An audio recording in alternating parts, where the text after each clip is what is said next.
My name is Mary Corbett and I'm the Director of Midwifery here in Mullingar Maternity Unit. Thank you for taking the time to watch this video, and throughout the video you will meet various members of the team. My role is to support the staff and the patients here in the maternity unit, and throughout the video you will meet various members of the multidisciplinary team who will explain their function and their role within the maternity unit.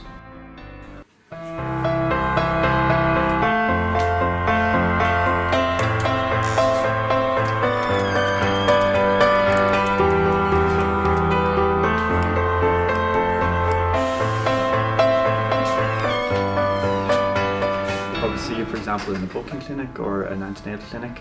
We would take your history, do your blood pressure, measure your urine, potentially check on baby, and make a plan for the pregnancy. We see patients during booking clinic from 10 to 13 weeks. Then we see them usually every 4 weeks or 2 weeks, from 28 weeks until delivery. I will bring you along to have your urine testing done and your blood pressure, and go through a few little minor details and introduce you to the area, and then you'll see the midwife, staff nurse and the doctor following on from that. We make a plan. We do their blood pressure, their urine. If they have any problems, we would refer on to a specialist. Other than that, they will see the obstetrician, and they will be told when to come back, whether it's when their next visit will be to their GP and when their next visit will be to the hospital as well. I will meet you and we will go through your history, and we document that in your chart. That's your first visit to the hospital, and we will inform you all about what you can expect throughout your pregnancy.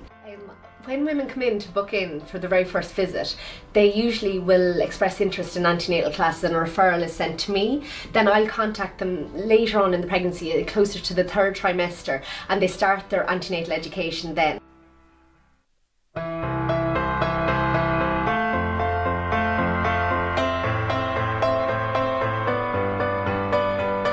We see all women before they go into labour. I meet all the women every day, answer any of their questions and put them at ease while they're labouring or prior to discharge home. So we'd always encourage women that please call us anytime, day or night. Call the hospital and ask to be put through to the antenatal ward or the labour ward, and we're very happy to advise you over the phone and just advise you whether you need to come in or whether you can stay home for a bit longer. If women have any concerns, please don't hesitate to phone the unit. The number is available to you on your white card. Ring us, ask us for advice over the phone anytime, day or night. I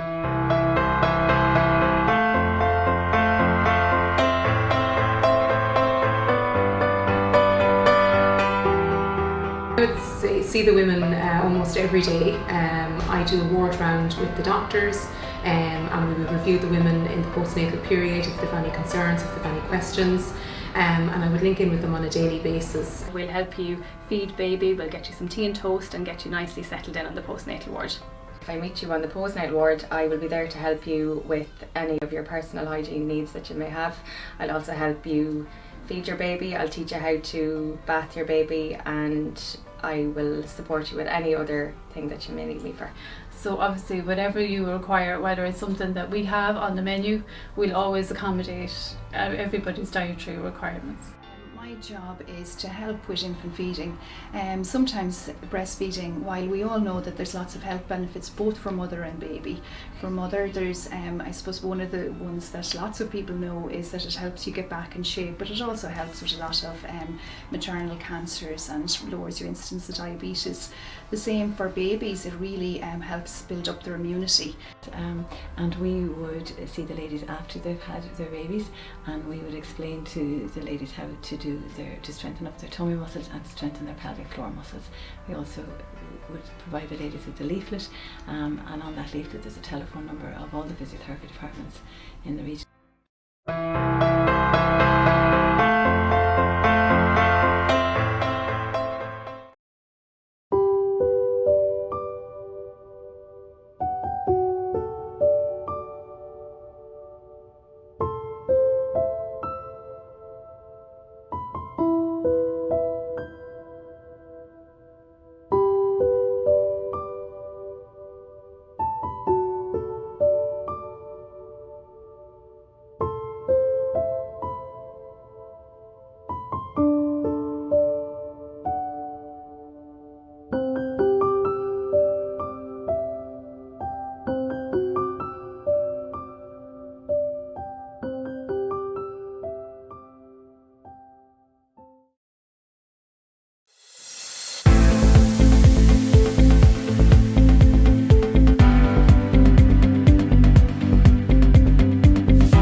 Carolyn. I run the Perinatal Mental Health Services. Pregnancy is a time of great change, physically, emotionally and psychologically.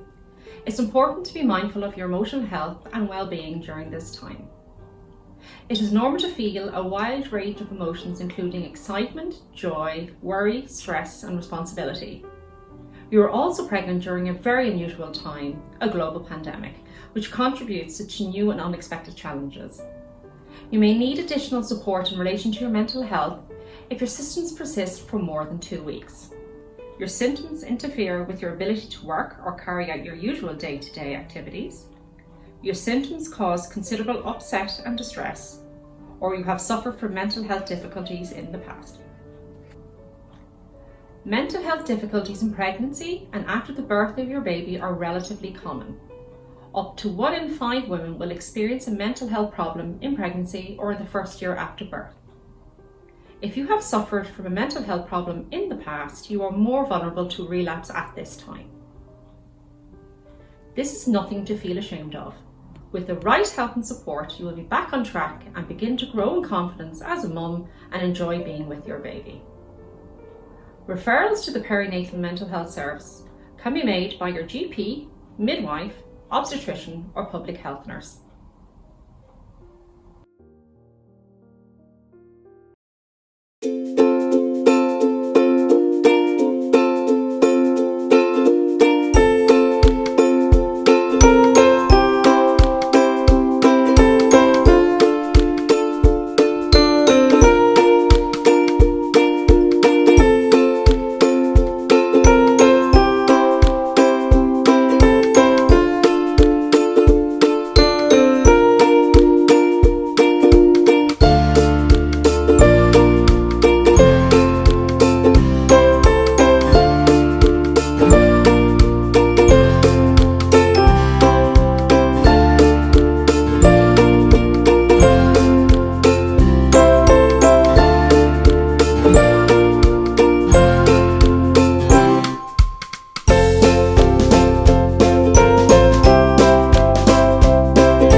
Welcome to the admission room and the labour ward. Our midwifery team strives to achieve person-centred maternity care which is safe, of high quality, evidence-based and holistic for all mothers and their babies. All patients who attend the admission room are triaged by our team. You will be prioritised based on your presenting condition. This can result in patients being seen ahead of others at time based on the urgency of their concerns. We would advise you to contact the antenatal ward and speak to a midwife if you experience any of the following symptoms: a change in your fetal movements or reduced fetal movements, vaginal bleeding at any stage in your pregnancy, headaches with or without visual disturbances, a sudden onset of swelling of your hands and feet or your face, sudden onset of shortness of breath, severe abdominal pain, premature labour, if you think that your waters have broken or if you're leaking any fluid at all, if you feel you are in labour or if you have any concerns of swelling of or tenderness of your calf, if you've experienced a low mood, feeling distressed or anxious, we can support you by attending our admission room. If you have any other concerns, please do not hesitate to contact the antenatal ward and speak to a midwife.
Hi, my name is Amy and I am a diabetes midwife. In our unit in Mullingar, all women are offered a test for gestational diabetes in their pregnancy. If you've had gestational diabetes before, you will be offered an oral glucose tolerance test between the 16th and 20th week of your pregnancy, and then again at 24 to 28 weeks if the first test is negative. If this is your first baby, or you've never had gestational diabetes before, you will be offered a test between the 24th and 28th week of your pregnancy. This involves coming into the hospital and having 3 blood tests. The first is a fasting blood test. Once this is completed, you will take a glucose or sugar drink, and then you will have 2 further blood tests, one an hour and the second 2 hours after finishing your glucose drink. These 3 tests look at the sugar or glucose levels in your blood to see if your blood sugar levels have been affected by the hormones of pregnancy.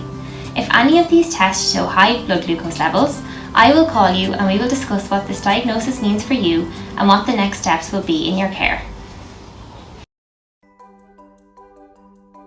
Gestational diabetes is one of the most common health problems that can happen during pregnancy. It affects as many as 12% of pregnancies in Ireland and can lead to serious problems for both mum and baby. Certain women are at higher risk of developing gestational diabetes. For example, if you are overweight, if you have a family member with diabetes, if you had gestational diabetes in a previous pregnancy, or depending on your ethnic background. If you are at risk, you will receive a blood test for gestational diabetes between 24 and 28 weeks of pregnancy.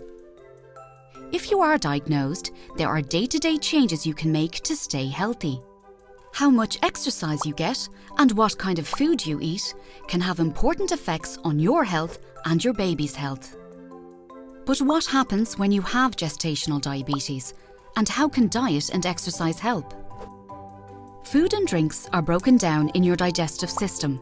The sugar they contain is absorbed into your bloodstream.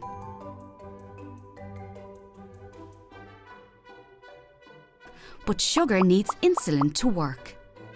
Insulin is made by the pancreas and helps sugar get into your cells. Insulin acts like a key that lets the sugar move from the bloodstream into the cells of your body where it is used for energy. Pregnancy hormones change the way insulin works in your body. In the later stages of pregnancy, these changes make it difficult for insulin to unlock the cells and allow the sugar to enter. This is what is known as insulin resistance. Some insulin resistance is normal in pregnancy, but this means that your pancreas needs to work extra hard to keep blood sugar levels in a healthy range. When you have gestational diabetes, your pancreas is not able to keep up. As a result, too much sugar is left in the blood. However, a carefully planned diet with high fibre carbohydrates and no added sugar can make it easier for your body to manage the sugar in your blood. Exercise will also help keep blood sugar low, as it improves insulin's ability to unlock the cells and uses up sugar for energy. If blood sugar is controlled, your chances of a healthy pregnancy are the same as a non-diabetic mum. This makes diet and exercise powerful tools for a healthy pregnancy. However, if blood sugar is not well controlled, this can lead to problems in both mum and baby. In a study of 23,000 pregnant women around the world, researchers found a link between high blood sugar in mum and babies that had grown too big. Researchers also found a link between high blood sugar and preeclampsia, premature delivery, need for caesarean section, birth injury, and abnormal sugar control in baby. Diabetes during pregnancy can also put you and your baby at risk for problems later in life, including type 2 diabetes and heart disease. But there are actions you can take. Changes in diet and exercise, combined with close monitoring, can successfully manage blood sugar in 7 out of 10 pregnancies. So no better time to start than now.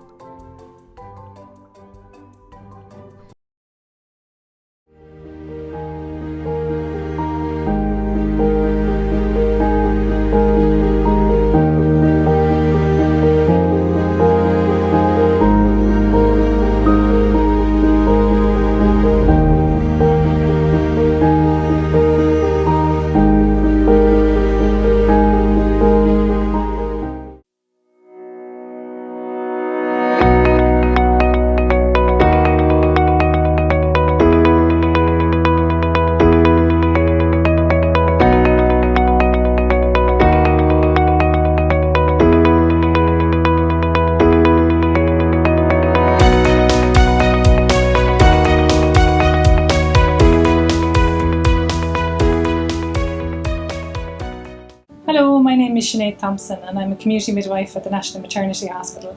I designed and created Labour Hopscotch in 2015 in response to an increase in the epidural rates and also in medical interventions during labour and birth. The principle of Labour Hopscotch is to encourage optimal fetal positioning.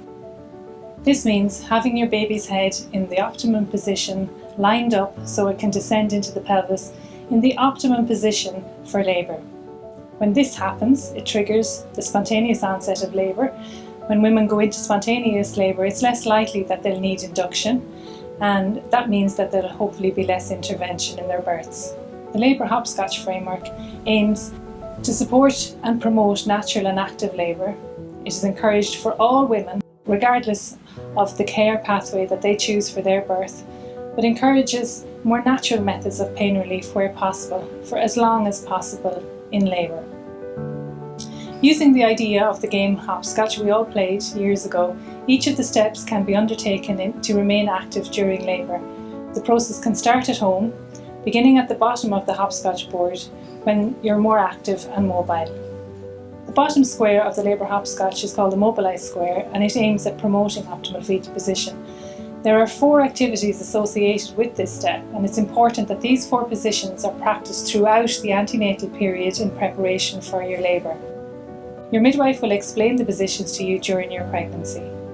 Our research findings, which we published in 2019 in our research study, showed that women who practiced Labour Hopscotch had reduced epidural rates, reduced the caesarean section rates, increased spontaneous onset of labour and vaginal deliveries, and most of all, there was an increase in birth satisfaction rates. Having a positive birthing experience makes a smoother transition to parenthood.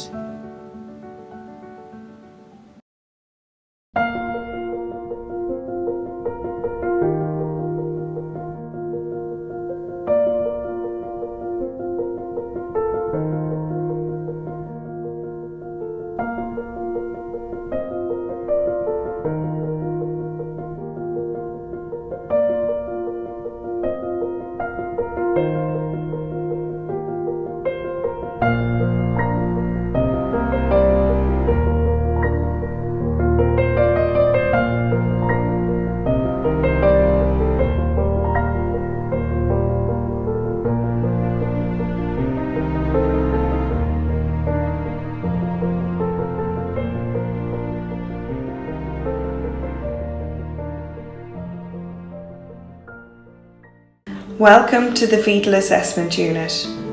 All pregnant women will be offered a fetal anatomy ultrasound in the 2nd trimester. You are allowed 1 person to accompany you. Children are not allowed in the scan room. Tissue paper will be tucked into your clothes to protect them from the ultrasound gel. Gel is put on your tummy, which may be cold. The sonographer will move a handheld device called a probe over your tummy to carefully examine your baby's body. The ultrasound is safe and painless, but the sonographer might need to apply slight pressure or move you to your side during the scan to get a clearer view of your baby. The ultrasound takes approximately 15 to 30 minutes. You might find the sonographer is quiet during the scan. They are concentrating on the detailed ultrasound, so don't be alarmed. The anatomy ultrasound can tell you how your baby is developing and check for physical birth defects. The majority of babies are healthy at birth. However, a small number will have an abnormality. If something unexpected is found, you will be told immediately and appropriate follow-up will be organised. Follow-up could be in the ultrasound unit in Mullingar Hospital or to a specialist fetal medicine unit. On occasion, we might not be able to complete the ultrasound and you might be asked to come back. This may be caused by the baby being in an unsuitable position or if your weight is above average. Don't be alarmed, we just need to have a better look another day. The ultrasound cannot detect all birth defects or diagnose all conditions. Although a normal anatomy ultrasound is reassuring, your baby may be born with a condition that was not seen on the scan. Video recording or the use of mobile phones is not permitted. The sonographer will give you a picture to bring home. We appreciate your understanding and cooperation.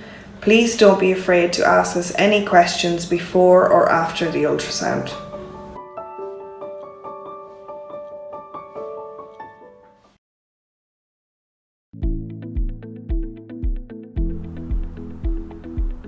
By monitoring your baby's heartbeat, we can tell how your baby's doing while in the womb.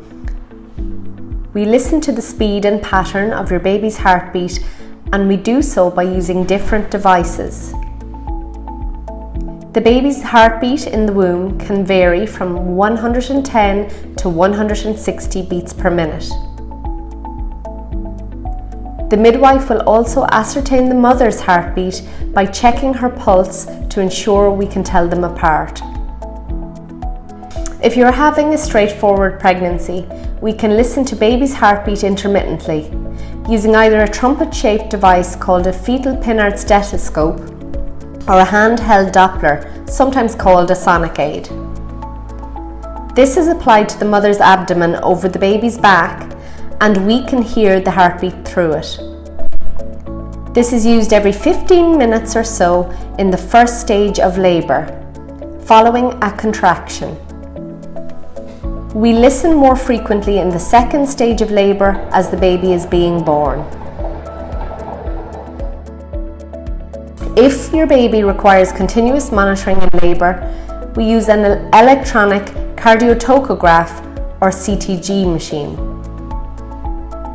This requires the midwife to palpate the mother's abdomen and apply the transducers. One transducer records tension or movement in the abdomen. The other transducer conducts a signal that transmits the sound of the baby's heartbeat.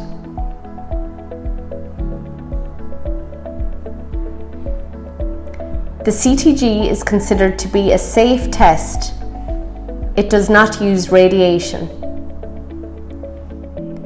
However, your mobility might be limited. If you wish to move around, we have 3 mobile CTG machines, so please ask your midwife if there is one available for you. On admission, we offer every woman an admission CTG to gather a baseline of your baby's heartbeat. If you consent to this monitoring, it should take about 20 minutes, and once all is well with baby, you could continue with intermittent monitoring using the handheld Doppler. There are leaflets available in the antenatal clinic answering frequently asked questions about fetal heart rate monitoring. For more information specific to your individual needs, please ask your midwife or obstetrician.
Mothers start to produce colostrum from about 20 weeks pregnancy and for the first few days after birth. Colostrum is known as liquid gold and it's the perfect food for your newborn baby. It's easily digested and low volume but high in energy. Being able to express and store your colostrum can be very beneficial. If you and your baby are separated for any reason, or if your baby has difficulty feeding or any health problems, you can use the supply that you have stored. You will also find it easier to express milk for your baby if you've practiced beforehand. It's important to follow the instructions to hand express safely and to stop expressing immediately if you feel painful contractions.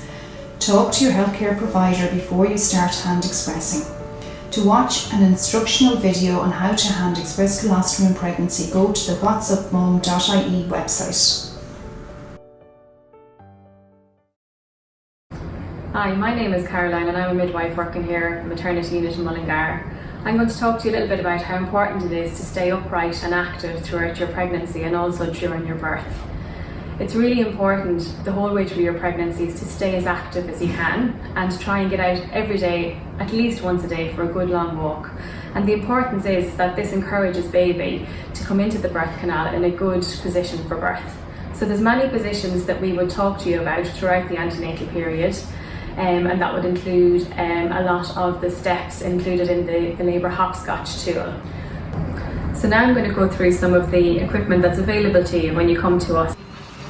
The birthing ball, it provides a soft surface for women to sit on or to lean against while carrying out simple exercises. A lot of women like to sit on it and rock from side to side. Others prefer to maybe move their hips in a figure of 8 position. And many women like to use it during contractions with their partner supporting them or using counter pressure at the same time, which can provide a lot of relief during any kind of discomfort that they may be having. We also have the Kaya stool. The Kaya stool offers women the opportunity to kneel on all fours, but provides a bit of support whilst adopting an open pelvis position. Whilst using the Kaya stool, women can also sit up onto it. And we just demonstrate that now. And it assists with abducting the pelvis a little bit so that baby can move right down into the birth canal also. Your partner again can become involved. He can sit behind you or they can sit behind you and support you while you're in this position, and you can lean right back on top of them and feel supported throughout your pains. Another additional position with the Kaya stool is, I'll just ask you to stand up for a second. You can kneel and you can use it in a rolling position. So if we go down onto our knees, that's it. And you can just lean over it and you can just roll over and back and over and back and over and back. And that can really assist through very painful contractions. You can either continue to roll while you're having the contractions or stop and roll in between. In addition to that, we have the beanbag, and with the beanbag, women can adopt any position they feel comfortable in. You can use it in all fours, you can lie on your side. And whilst in the beanbag, it's also beneficial to use the peanut ball. The peanut ball is also very beneficial to use during birth or active labour. It's shaped like a peanut and it fits nice and snugly between the woman's legs, and it encourages the pelvic outlet to increase so that the labour can progress, and it facilitates the descent of baby's head down into the pelvis. So labour hopscotch is also a tool that we promote for women to assist with remaining upright and mobile throughout their birth. It offers a step-by-step tool that offers different positions that women can adopt to assist them through their labour and through their birth. It's not just limited to these, there's many others to add to the collection, but it's just giving you an example of what you might like to incorporate into your birthing plan. Hello, welcome to Delivery Suite. I'm going to talk to you about induction of labour. There are many different reasons why somebody is induced. Usually, if everything is okay, we wait until you're 10 days over. If there is a reason why you may need to be induced before that, your obstetrician will talk to you about that there and discuss it with you. I think it's important to remember that induction of labour is not labour. Induction of labour is trying to get you into labour. So usually what happens is you're admitted to one of our wards, to either delivery suite or to antenatal ward, And there you're initially assessed by a midwife to check you and your baby's well-being. And then an obstetrician will see you and examine you and decide on the method of induction of labour. There are a couple of different methods of induction of labour. One is a ProPes, it goes in like a tampon, and that is a form of Prostin gel in a concentrated form, or else we give you a Prostin gel, or if the neck of the womb has started to open up, we break your waters. We then encourage you then to mobilise, to walk around, to have a normal diet, use hopscotch methods to try and help you go into labour. Whenever you go into labour, we bring you to the delivery suite, and then we monitor you and your baby closely.